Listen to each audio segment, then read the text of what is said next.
going on, everybody out there? This is Popular Stranger, and we are back at you again today with another Madden 24 Ultimate Team video. In today's video, we're going to be going over the best abilities to be using right now on defense. This is your update for Season 7 and the final update for the MUT 24 year. A couple days ago, we dropped a similar video going over the best abilities to be using on offense right now as well. We're going to link that video down below in the comment section as a pinned comment. Make sure you go ahead and check it out. Let's talk about defense. We're going to be using MUT.gg/abilities for the display of this video. I highly recommend bookmarking not only MUT.gg, but also the ability section, because this can be very useful from year to year to year, as long as abilities are a thing in Madden. I'm sure they're going to be for a long time. Unfortunately, I know a lot of you don't like that, but it just is what it is at this point. So we're going to break it down by positional group. We're going to start at the defensive line, and the best way, without a doubt, in my opinion, and I'm a little shocked that this ability tier list is missing it, to me, the best way to get pass rush in the game is going to be Unstoppable Force. So this is primarily an X factor that you can activate via charge up, but we have a handful of players like Julius Peppers and John Randall, just to name a few, that get it baked on as a passive X factor, treat it as an ability.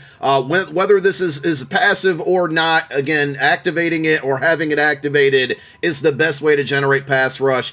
So that's what I would look for, at least at minimum, on my two defensive ends or outside linebackers, whoever you're going to primarily have rushing the passer. Now, a great ability that I like to pair with that is going to be Double or Nothing. I think that's the best non-X factor or non-passive X factor ability in the game to generate a pass rush. This whole game uses like a point system when it comes to pass rushing. In this one, when you read the description, it says pass rushers with this ability must spend double the pass rush points to perform a move, but they're guaranteed or granted more dominant wins. So basically, you're spending more energy or more points to get those pass rush wins, but you're more frequently going to get those pass rush wins. And one thing that you can do, that I do all the time, is, especially now with so many cards getting tons of discounted abilities, I will flip-flop my defensive ends midway through the game. So whoever's rushing the right side, we'll move them over to the left side and move the left person over to the right, or we'll substitute some guys in who have been on the bench for the whole game in for maybe a couple series, and then put my other guys in, because again, that pass rush point system, blockers build up resistance throughout the game. So if you switch up those blockers assignments, that resistance resets, and in late game situations, it's an absolutely great way to go out there and get pass rush. So use that as a tip. We'll talk about that a lot in Madden 25 as well. Also, we have Colossus, which to me is overrated. I hate to say it.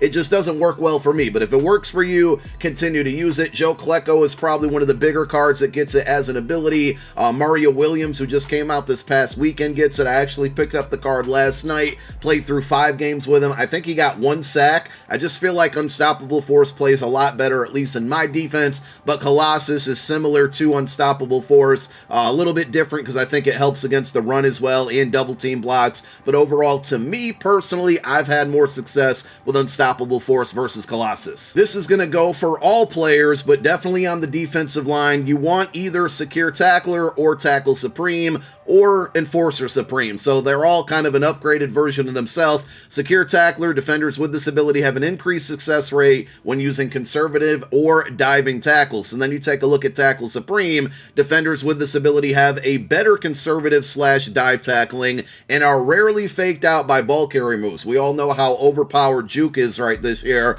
And then it also says cannot be faked out when being user controlled. So that's going to be an upgrade. And then we also have Enforcer Supreme, which I think you're mostly seeing out there on golden ticket cards. There's a handful of Ultimate Legends. Defenders with this ability don't allow broken tackles, cause heavy fatigue penalties, and will clear a ball carrier's progress towards entering the zone when landing a hit stick. But not only that, from what I understand, this also has Tackle Supreme built into it. So it's going to stop you from getting faked out. It's going to give you better tackles. And all of this is to combat angry runs, right? There's so many people out there going Vanguard on offensive linemen, wide receivers, tight ends, fullbacks, and then running the ball crazy with angry runs, whether it's Walter Payton, one of the players that gets the charge up. This is going to be your best defense to making a tackle one-on-one. Obviously, 2 people at the ball carrier is going to help that tackle even more, but if you're in a one-on-one situation, Secure Tackler, Tackle Supreme, or Enforcer Supreme, try to get that on every player on your defense if possible. As far as other abilities that you can use on D ends or outside linebackers who are going to be primarily rushing the passer tackler and trying to stop the run.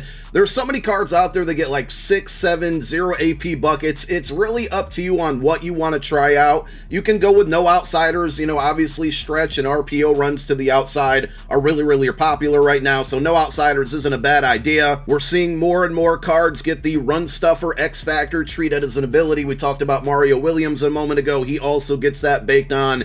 This one isn't bad as well for helping you try to stop the run, but really after Double or Nothing, or maybe even an Edge Threat Elite, which I do want to talk about, because Edge Threat Elite not only gives you the Edge Threat ability, but it also has a built-in Under Pressure. Under Pressure is a separate ability as well that will occasionally, force bad throws from your opponent's quarterback, assuming they're not using Fearless. So if you have a card that maybe can't get Unstoppable Force or Double or Nothing at a good discount, you know, Edge Threat Elite, Run Stopper, and then if you got the Run Stuffer option, are pretty good options out there. If we're talking the interior of your defensive line, inside stuff is really the only one outside of what we've already talked about that I like to use. You know, there's a lot of people have secure tacklers all over their offensive line. A lot of people have it on all 5 of their offensive linemen, so that somewhat neutralizes inside stuff, that and double teaming the player who might have an inside stuff ability. What I like to do is when I'm coming into a 4 down lineman set like nickel over G, both of my defensive tackles have inside stuff because you can only double team 1 player at a time. So I still find the inside stuff is really successful and effective for me. I also run a ton of dollar defense where we only have 3 down linemen. So if somebody wants to keep running up the middle on me, they're going to have to adjust in game, which we do a lot, but also having inside stuff on that 1 lone defensive tackle in a 3 down lineman set really helps. So now let's talk middle of the field. Primarily going to be linebackers, user control players, could be safety that you put at the sub linebacker position, guys who are going to be defending in the middle of the field, whether it's the run or the pass. Again, you're going to want secure tackler, tackle supreme, or enforcer supreme if you can get it. Some other really good options, if you play a lot of zone, you're going to want to go mid zone KO early in the year and for most of the year. My favorite combination on a user control player, again, whether it's a middle linebacker, outside linebacker, safety coming down into the box, was Lurk Artist, mid zone KO, and then some form of tackle supreme, secure tackler. If I could get it, the mid zone KO basically is going to give you those knockouts inside the numbers between 10 and 20 yards. That's more commonly, or most commonly, where they're going to be playing defense. So that's why it's really effective. And if you happen to run a lot of man coverage, which is definitely a meta right now, you can go medium route KO. Basically the same thing here. Defenders with this ability force more catch tackle knockouts in man-to-man versus medium routes 10 to 20 yards from the line of scrimmage. Now, the one thing that's interesting between the zone knockouts and the man coverage knockouts is that with the zone, I believe we just read the description, like a mid-zone KO, you have to be within the numbers. When it comes to the man coverage knockouts, whether it's short route KO, deep route KO, mid route KO, I think it's just the yard line. So short is 0 to 10, medium is 10 to 20, and then deep is 20 and beyond. But when you read the descriptions on these, it never mentions that it's inside or outside of the hash marks, whereas when you read the zone ones, again, from the line of scrimmage, inside the numbers 10 to 20, outside. So the rules are a little bit different when it comes to this, less than 20 yards from the line of scrimmage and then 10 to 20 on the outside, whereas the mid route KO kind of covers all over, but the yardage is a lot different. So basically my point is here is in the middle of the field, either mid route KO or mid zone KO is going to be really good. Now, if you're using a non-defensive back, so any type of linebacker, you're going to need Lurk Artist. They simply will not jump if they don't have Lurk Artist. If you're on old gen, you would just have to go with Lurker. Lurk Artist is a combination of Pick Artist plus Lurker all together. It's probably one of the best abilities we've seen in Madden Ultimate Team, one of the most effective abilities that we've seen in Madden Ultimate Team. On defensive backs, if you're going to play them as a sub linebacker, you don't have to go with it, but to me, Pick Artist is pretty much a need on every defensive back that's going to touch the field, because they simply, in my experiences, just don't even jump for interceptions. They go for swats more than anything. Sometimes they don't react. So if I have a cornerback or a safety on the field, regardless of where they're playing on the field, I'm putting Pick Artist, and there's a million cards in the game that get it for 0 AP. It's almost default now at this point, and there's so many 0 AP abilities that in some situations, I'm willing to pay the 2 AP for Pick Artist if I can't get it in an additional discounted one-handed bucket. So I feel like we kind of got out of sync on the spots on the field that we were talking about there, but pick artist is extremely important. We'll talk more secondary in a moment. Now, when it comes to those sub linebackers or user linebackers, reinforcement is really good, but it's not going to give you the reaction time. So reinforcement, it gives you knockouts. I believe it gets a lot of block sheds for against runs there, but they don't react. So if the player's in close proximity, they're going to get the knockout animation, but they don't react as quick as they do when it comes to the zone or man coverage knockouts. And so reinforcement's good, but if you're going to pair it up, you're going to want to still get a mid-zone KO, short route KO, flat zone KO, or a mid-route KO on there as well to have those animations happen where they react quicker, and then the knockout will happen with reinforcement. You'll still get those block sheds against the run. I'm not a huge fan of Avalanche, but I know it's like a movement going on right now where there's a ton of players who get it as a passive X factor, who's treated as an ability.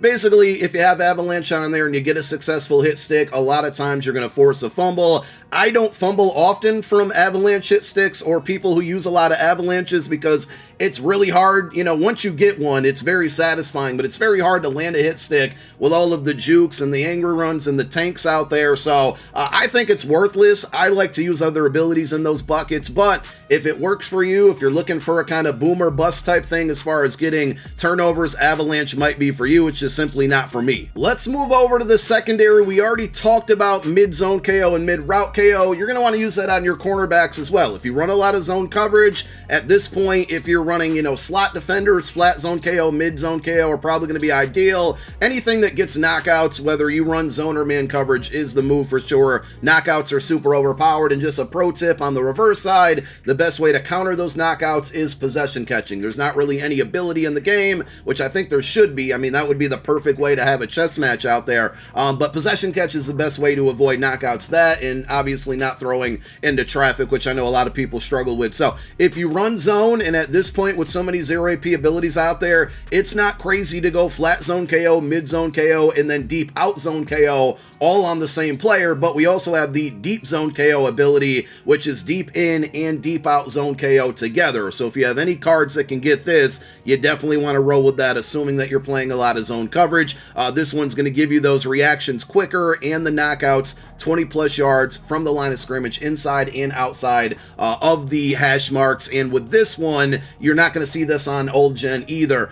There is a way to go like deep out zone and deep in zone together if they're both in separate buckets and available for 0 AP. We've seen a lot of cards do that off the top of my head, like the Crucible and the Fan Appreciation cards do that, where they don't get deep zone KO, but you can use up 2 buckets to kind of combine 2 abilities to get that same effect. So basically, zone knockouts with pick artists is the primary thing that you want to load up on your cornerbacks. And then for high safeties and coverage, I like to go deep zone KO when available. Now, I personally run a ton of man coverage, and a lot of people are starting to do it now because of Bottleneck, and this all started with Darrelle Revis, who got it as a baked-on ability, a passive X factor, if you will. And with Bottleneck, basically, when you press a player, it's very difficult for that player to beat that press unless they have Double Me as a passive X factor, or a lit up X factor, or something like Rack 'em Up or Max Security. You see that on like a Herman Moore card. So Yak 'em Up to me is the best ability, best passive X factor as far as after the catch goes, but it doesn't beat Bottleneck. So what you're seeing is a lot of people are going Bottleneck heavy on this card or on their defense, and then they're going with the knockout. So you got short route knockout, you got mid route knockout or medium route knockout, and then you also have deep route knockout if I can find it anywhere here. That's kind of crazy to have this in the silver tier ability list, but this is the same progression as a flat zone, mid zone, and deep zone. You just got short route, medium route, and deep route, and there's so many cards out there right now like a AJ Terrell, Troy Vincent. I have short route, medium route, and deep route knockouts on these players, so they're going to get those reactions a lot quicker. And again, kind of notice the difference in the description. You got the deep out zone, you got the deep in zone, and then you got the deep zone, but all you need is deep route knockout when it comes to man coverage. One ability, there's no in and outside of the hash marks there, and most guys who get man coverage abilities get this one at a discount or even 0 AP. So those are the best routes to go there. Now, some other things that you can do on your secondary, universal coverage this is like the best ability in the game on defense, right? Because it's treated as an X factor, but there's so many players that can get it as a lit up version, a charged up version, and then we have a bunch of players that get it as an actual ability. You know, Larry Wilson is a good example at safety. AJ Terrell gets it as a charge-up X Factor for his Crucible card with a bunch of 0 AP ability buckets. So there's two different ways that you can attack it. But from my understanding, and I've gotten this from pro players, and I think they've gotten this from EA, universal coverage essentially is short route KO, mid route KO, deep route KO, flat zone KO, mid zone KO, deep zone KO, one step ahead, inside shade, and outside shade. Again, it's got like 9 abilities all in one. So if you have this as a passive ability, you don't really need any other zone knockouts. I sometimes just kind of put them on there anyway, because, you know, who cares? There's so many buckets where you get 0 AP abilities. What else are you going to use? But overall, if you can get universal coverage on a defensive back who's on the field all the time, this is what you need. So if you have players where you can't get universal coverage, but you happen to have open ability buckets where it might be 0 AP, inside shade is pretty good for a man coverage scheme. One step ahead is great.